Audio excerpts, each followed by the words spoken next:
Welcome to TNT Episode 20, The History of Animation.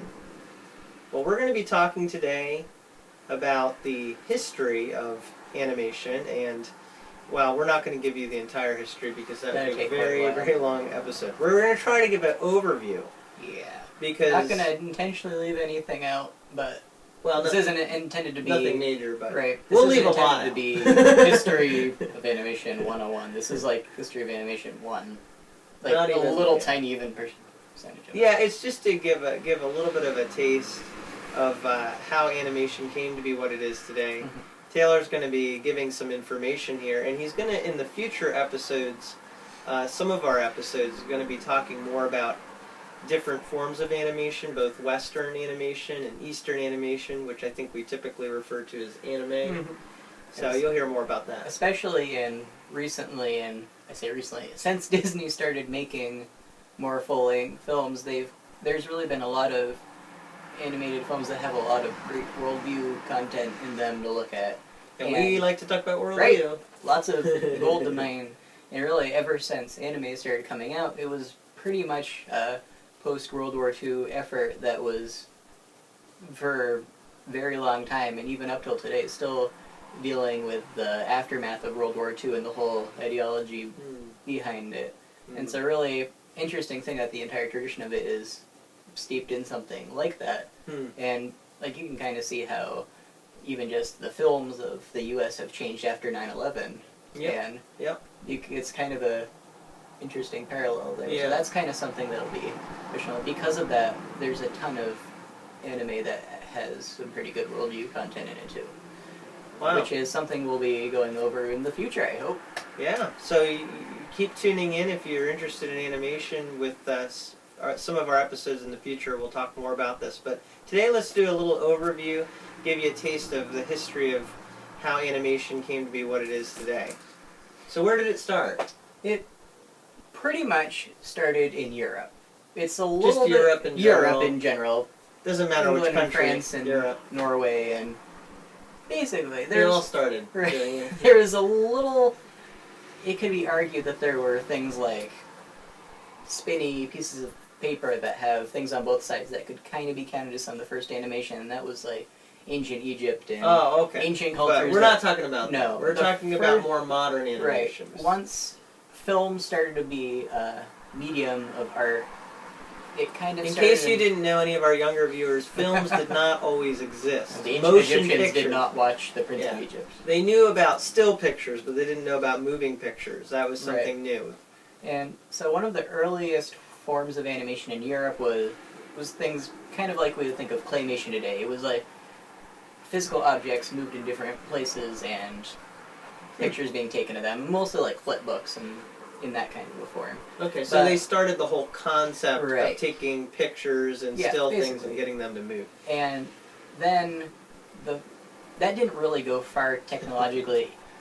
Europe didn't really have much of a part in revolutionizing. It took the United animation. States to save the day, is what you're saying. Yeah.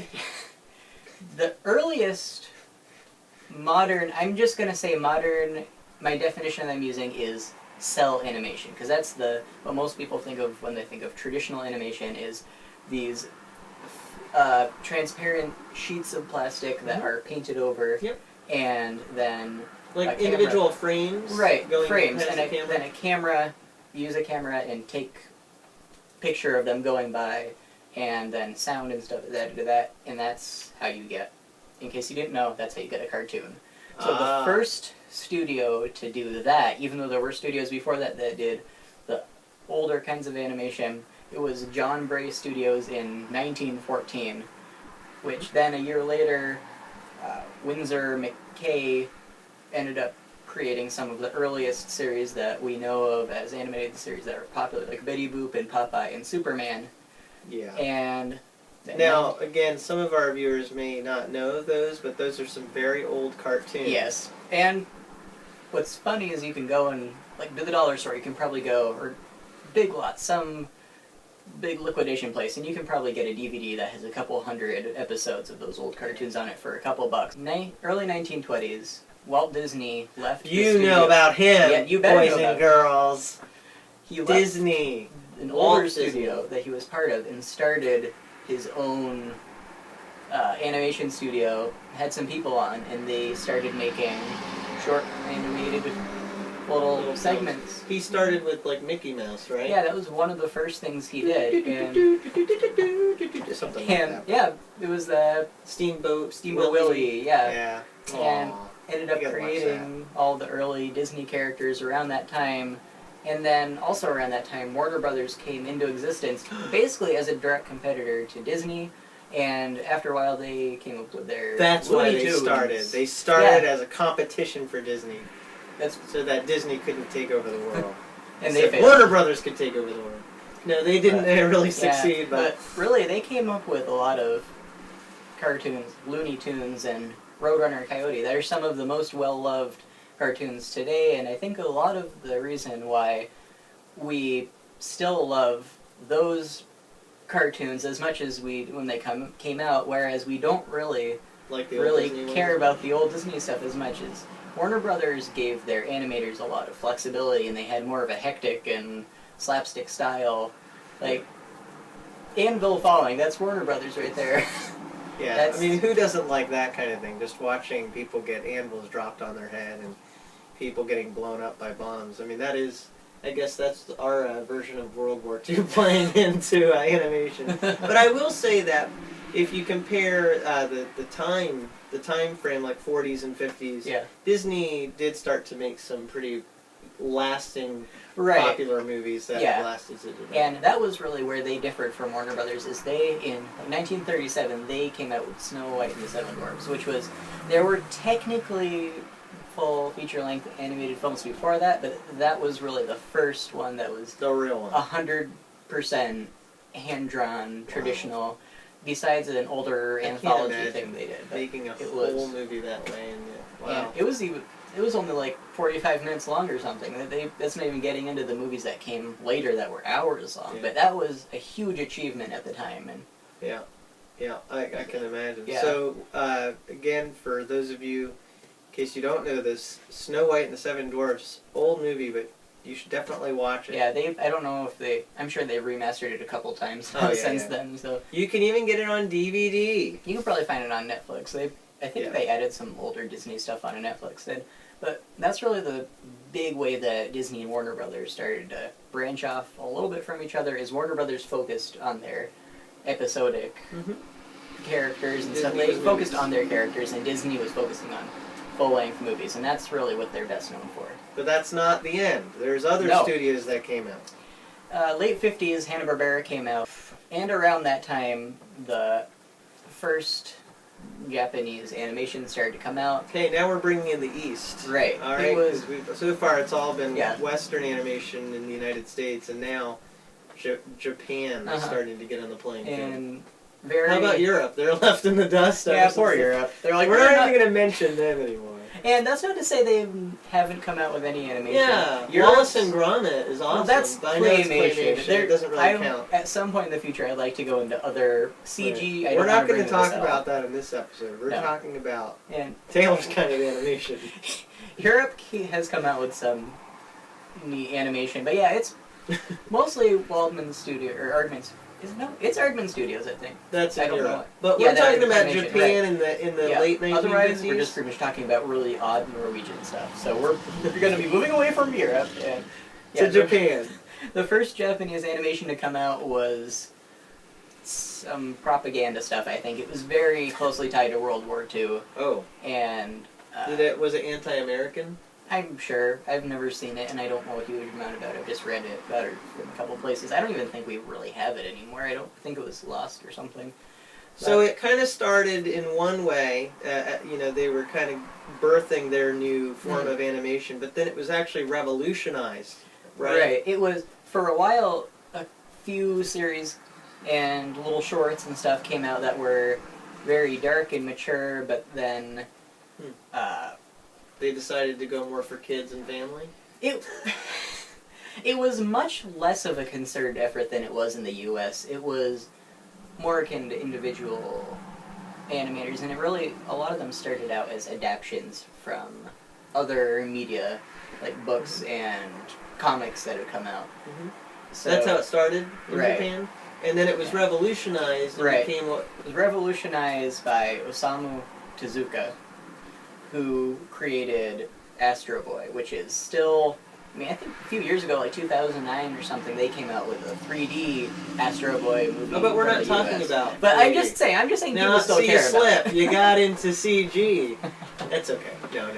But I get what you're saying. So yeah, it's a very well-known series. It was Osamu Tezuka was very heavily influenced by, as were a lot of the early anime creators, by Western animation.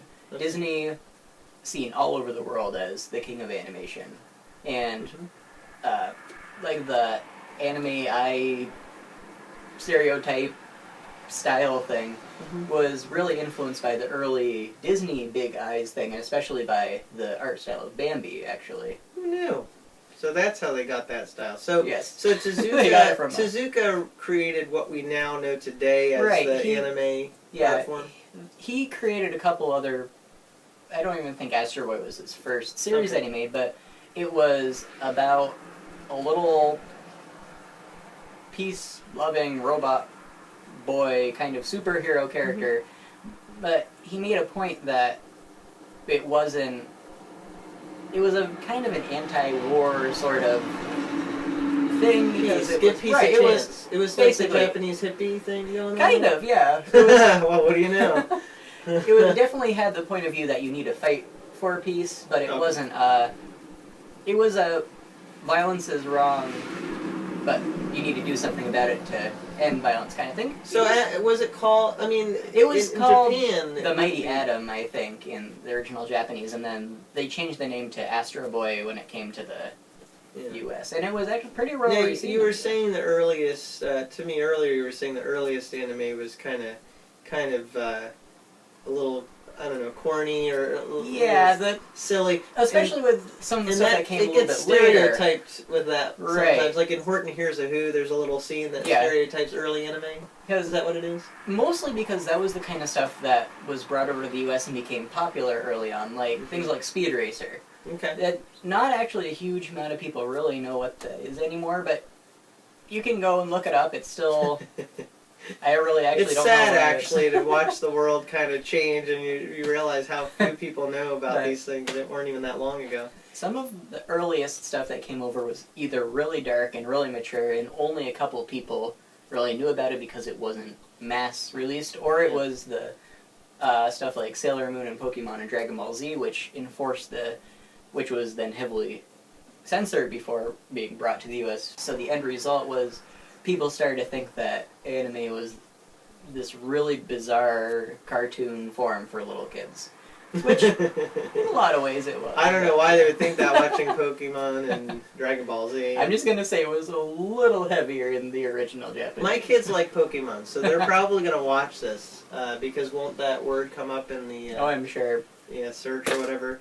But yeah, it's definitely something that's become very popular. Yeah. So since then, with everything we've talked about, what's happening between the East and the West concerning animation? Well, the Western form of animation has continued to be really popular in Japan, which is neat to see. And it still continues. And when you say West, you mean United States. United States. Not Europe. Not so much Europe. So much. Poor Europe. They're probably really going to be mad at us. Yeah, I'm this. sure. They might start a war or something. Oh, darn. Maybe Japan would be on our side this time.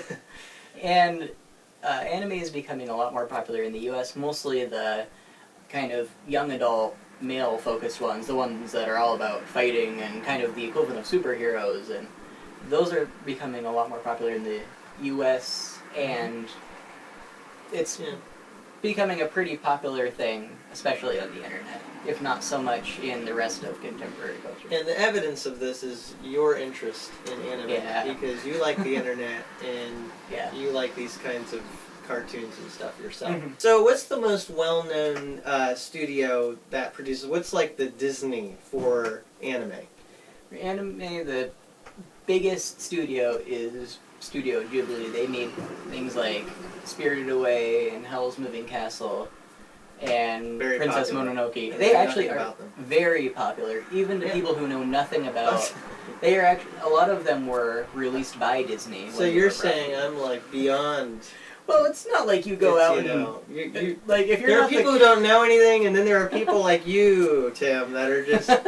You're like Well, not even from I planet would- Earth yourself. If you were the kind of person who liked to go and wait at midnight for every new princess movie that comes out from Disney, and Yeah. you didn't know what these movies are, I'd probably be surprised. But I wouldn't even really necessarily even expect the average person to really know.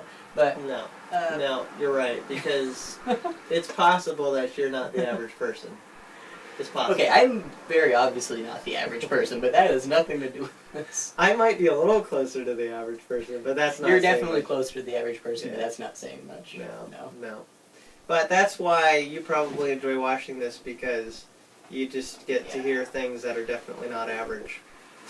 They might be below average, but they're not average. They're like far to the side of average. So where are we going with this? What are you Well, going to talk about maybe in the future? Not necessarily next week, but in the future, I'd love to go through a lot of animated movies of both cultures. Yep. Because there's a lot of both Eastern both Eastern and Western. and Western, but And not European. maybe Europe if I can You find some can fit it very in there. interesting ones from Europe. But So you need to get that on your radar. I mean, I don't I know I anything usually just about- get scared away when I try to like. Have you Yeah. seen some? Not even just the animation, but some of the live action stuff from Europe. It's yeah. I don't know. You Yeah. can't ask me because I don't even know what's going on in anime.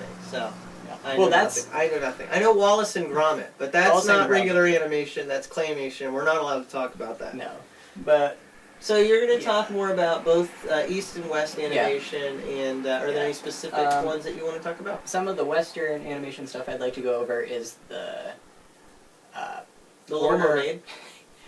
The Little Mermaid. Probably actually just some of the Some of the princess Disney ones. Yeah. Mainly. There's actually We have some done of a them, Frozen right, and I'd like analysis. to. You should watch that if you Yeah. haven't seen that. I think especially Beauty and the Beast is one that I'm going to look forward to doing. That's classic. hmm And actually, DreamWorks has done a couple of.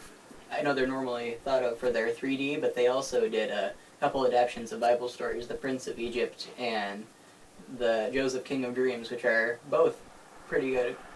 The Prince of Egypt is one of my favorite animated movies of all time. So Yeah, we're it's definitely interesting. gonna have to go over Two that. Old Testament. right, they were both pretty well received. Yeah. And yeah, Prince definitely. of Egypt had one of the highest budgets of any animated Animation. movie at the time. Wow. I know it's kind of probably been surpassed since, but at the time that was a pretty big feat. Yeah. Great music and great animation, but I'm kind of getting ahead of myself. So yeah, we're not Right. going to analyze right now. So No. so what And- about Eastern stuff?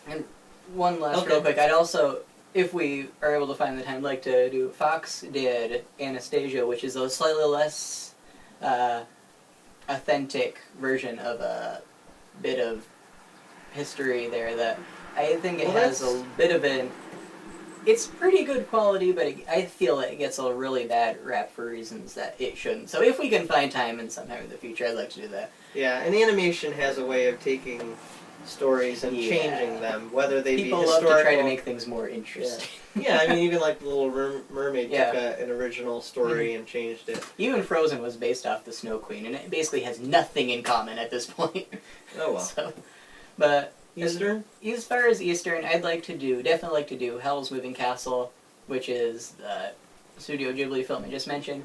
Maybe Princess Mononoke once I actually get around to watching it, because that's supposed to be a really good one. And as for series, a couple of series came out the last year that had a pretty big response even in the U.S. Mhm. for their Attack on Titan and Sword Art Online, and for they are proponents for worldviews that are not the greatest, but it's definitely interesting to see how people have responded positively to them for those worldviews. And I'd like to go over that probably, especially Attack on Titan, probably sooner rather than later while it's still pretty popular. Yeah, so if you don't know what Taylor's talking about You will right soon. now, I don't know what he's talking about right now, but we're going to be informed in future episodes about Western animation and Eastern anime. Thank you, Taylor, for giving us an overview of animation You are today. most welcome. And I know that you've probably enjoyed this and learned something. If you're still watching, if they've already you've stuck turned with off, us- then there's no hope for them. if you've stuck with us this long, then either you just like this is our 20th episode after all. If our- somebody's stuck with us for 20 episodes, they're gonna be able to take anything we can dish out. Now we can start getting the really crazy stuff that we've had to delay because we're trying to draw them in. That's right. We've just been kind of easing you into this, False putting insecurity. Yeah, and then we're really gonna lay it on you with things that will just blow your mind that you weren't expecting. And I don't even know what they are, but we'll see what happens. Anyway, thank you so much for joining us again for this episode on the history of animation. We hope you've enjoyed it, and we look forward to talking about future topics. You can write to us. You can email. We have an email that you can... It's down in the description as always. Description, and feel you free to leave can- comments too. Feel free, and you can always tell us if you have any topics that you are interested in seeing us cover, any questions you have about anything about life, anything about these topics that we've already talked about. Just let us know. We'd like to hear from you. Thanks for watching. Subscribe, spread the word, and see you next time.